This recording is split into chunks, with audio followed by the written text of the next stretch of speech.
13-year-old boy was kidnapped and killed in cold blood by his cousin in Mumbai. The accused, an MBA student, posing as a friend of the teenager's father, asked the boy to meet him on some pretext. Soon after, the family received a ransom call with the caller demanding 30 lakh rupees. That's when the boy's father approached the police. On his way back from the police station, the father discovered the boy's slippers in the car that his nephew had hired. The father then alerted the police, who seized the car and found bloodstains on the bonnet.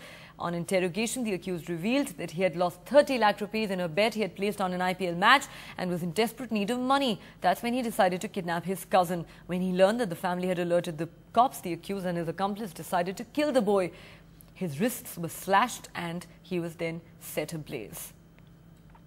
Let's go back to Rashmi Rajput for more on this story. Rashmi, what a horrifying story there. A 13-year-old boy killed by his own cousin for money and killed in the most brutal manner.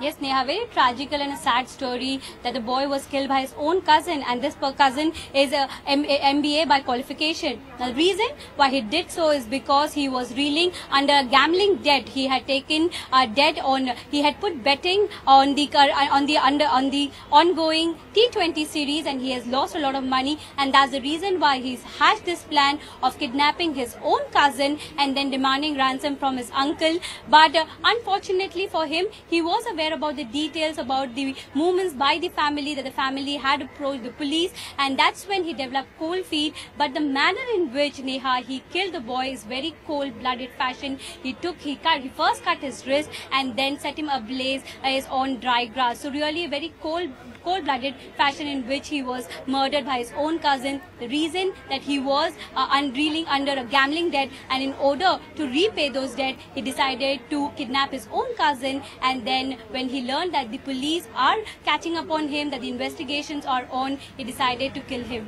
Neha? All right, Rashmi, thanks so much for joining us with those details.